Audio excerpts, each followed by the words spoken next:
물린 사람은, 배부른 자는 그랬는데 물린 사람은 꿀을 지긋지긋해야 한다. 그러나 굶주린 사람에게는 그 어떤 쓴 것도 달다.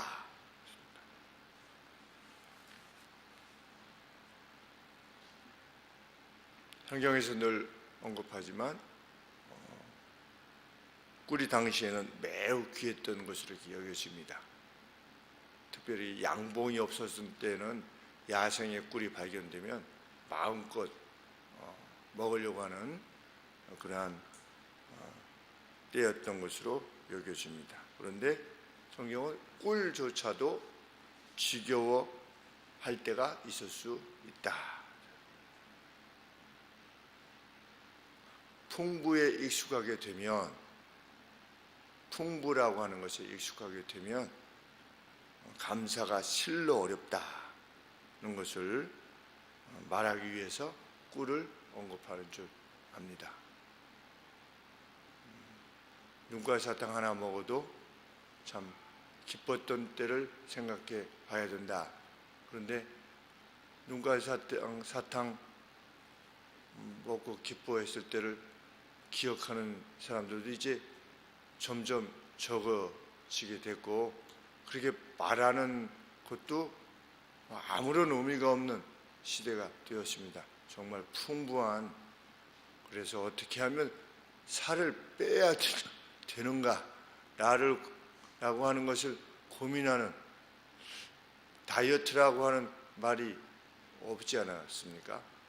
그런데 무엇인가 그래도 먹으니까 살이 찐답니다. 안 먹고 살이 찌는 일은 없답니다. 저희 어렸을 때 보면 살쪘던 사람이 그렇게 많지 않았던 것으로 기억이 납니다.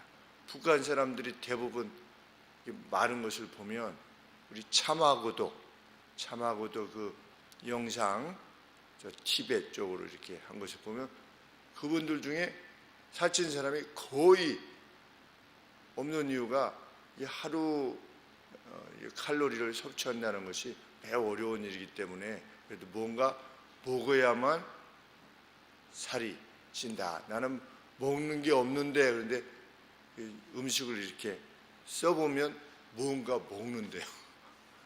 합쳐져서 된다고 하는데, 정말 우리가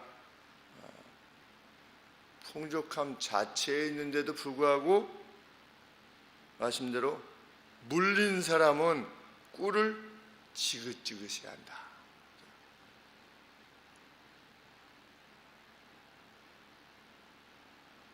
인류의 시조인 아담과 하와가 하나님께 주신 에덴 동산을 누렸을 때 뱀이 와서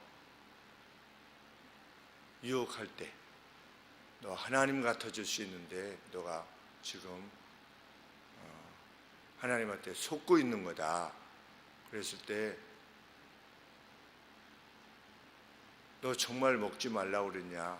그랬더니 그때 뭐라고 말했습니까? 다 먹을 수 있다고 했는데 저기 동산 중앙에 있는 나무로부터는 먹지 말라고 했다. 쳐다보지도 말라고 그랬다. 그래서 벌써 마음의 불편함을 하나님의 지시에 대한, 하나님께서 주신 것들에 대한 그 만족보다는 그 가슴에 어떤 불평을 안고 있었다고 하는 사실을 알게 됩니다. 그것이 죄의 시작입니다. 그런데 이 시대가 보면 정말 불평이 많은 그 대표적인 게 뭐냐? 이게 웬 말이냐? 웬 말이냐로 대변되는 것이 이 시대가 아닌가 이런 생각이 듭니다. 헬 조선이다. 참 지옥과 같은 한국이다 라고 사람들이 말하려고 하는 것, 아담과 하와가 그 처음 지니게 되었던, 유혹을 받아서 지니게 되었던 그 불평, 좋은 것들에 대한 질림,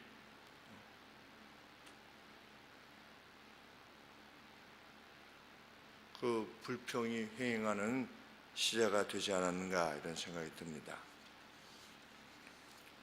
다윗이 밧세바를 범하게 되었을 때 그 제일 첫 구절이 무엇이겠습니까?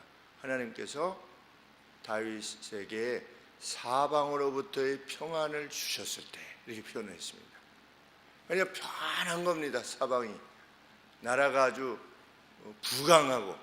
그래서 그 아들 솔로몬 때 보면, 지도를 보면 그 영토가 지금의 시리아까지 다 이스라엘이 차지하고 있었던 겁니다. 남쪽에서 북쪽까지 올라가면 지금의 현 이스라엘 정부가 지니고 있는 영토의 한 3.5배 내지 한 4배 정도의 영토를 확장하고 있었습니다. 그러니까 사방으로부터의 평안을 하나님께서 주셨고, 또 주변국으로부터 조공이 있어서 참 그 솔로몬 성전 지을 때 그 모든 그 재정적인 것을 다윗이 다 준비하지 않았습니까? 자기가 지으려고 했는데 하나님이 안 된다고 그러니까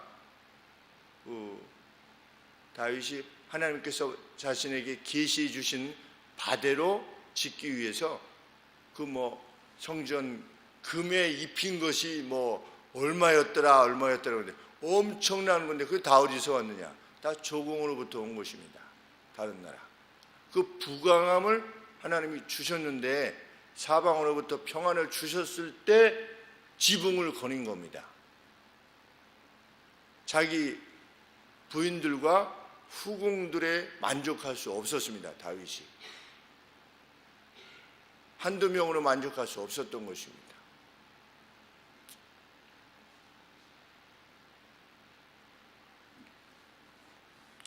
예전에 먼저 세상을 떠난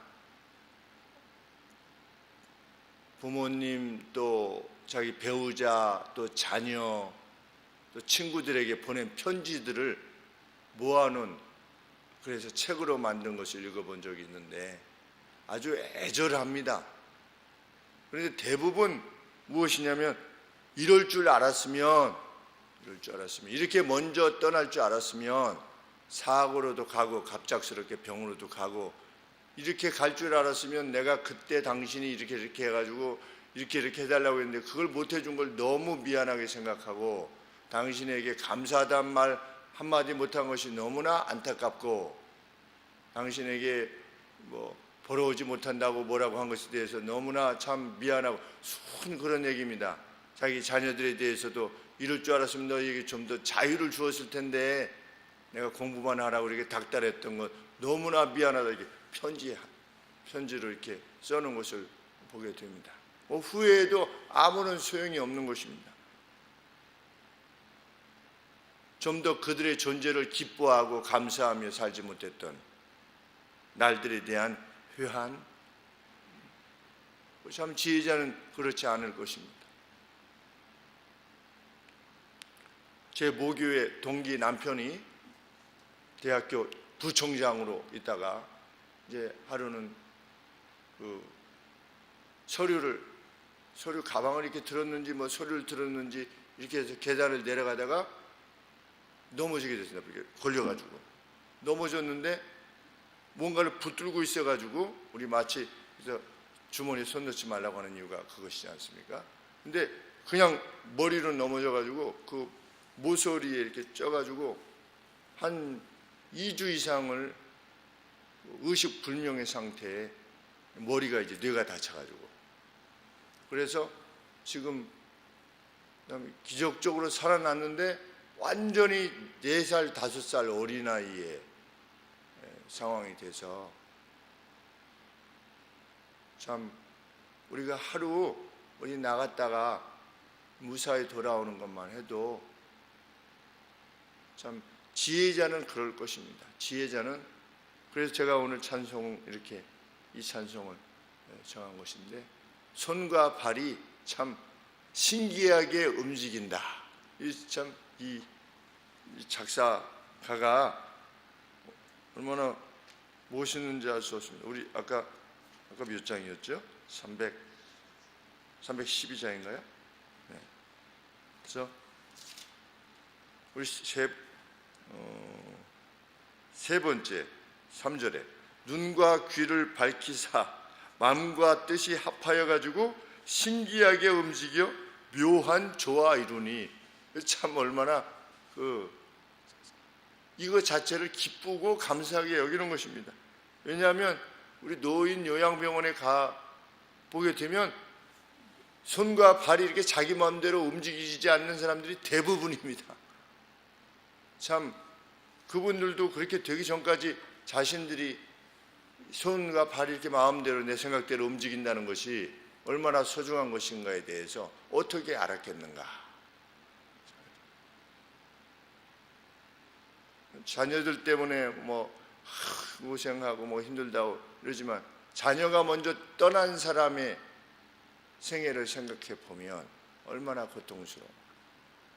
제가 알고 지내던 그 집사님이 계신데 테니스를 치시는데 하루는 아들이 따라왔습니다. 테니스장에 따라왔는데 아주 예쁘고 잘생겼더라고요. 그런데 이 녀석이 한 5학년 정도 되어 보이는데 테니스를 치고 있으면 공이 이렇게 치다가 공이 떨어지면 그 공을 가지고 도망가는 거예요. 저는 주워서 이렇게 아빠 우리에게 줄 줄 알았는데 그걸 가지고 그냥 밖으로 막 뛰어가지고 도망가는 거예요. 그럼 플레이가 안 돼서 왜 그런가 했더니 그 녀석이 자폐예요.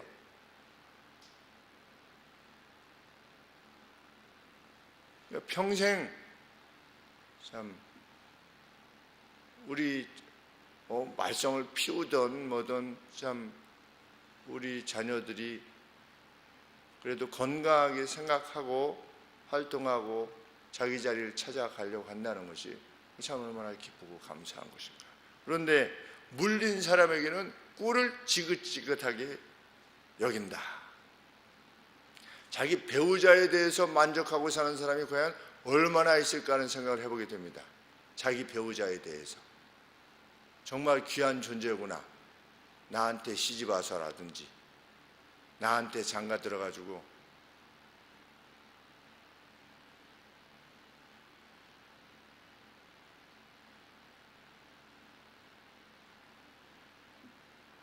교회 또한 어떠한가 이런 생각이 듭니다. 교회에 이렇게 믿음 생활을 하다 보면 이런 분 저런 분 이렇게 있게 됩니다. 그런데 지금 함께하게 하신 성도들이 얼마나 귀한 존재들인가에 대해서 정말 지극하게 감사를 드리는 이들이 과연 얼마나 있겠는가 하는 생각을 해보게 됩니다. 우리가 살아가는 이 땅 신앙의 자유 마음껏 찬송할 수 있는 언제든지 교회 갈 수 있는 언제든지 참 성경 볼 수 있고 마음껏 성경을 볼 수 있고 이 신앙의 자유만 주어진다면 그 어떤 것도 감수할 수 있다 라고 하는 것이 우리 앞선 시대의 성도님들 아니겠습니까? 그 어떤 것으로도 우리는 만족할 수 있다. 신앙의 자유만 주어진다면.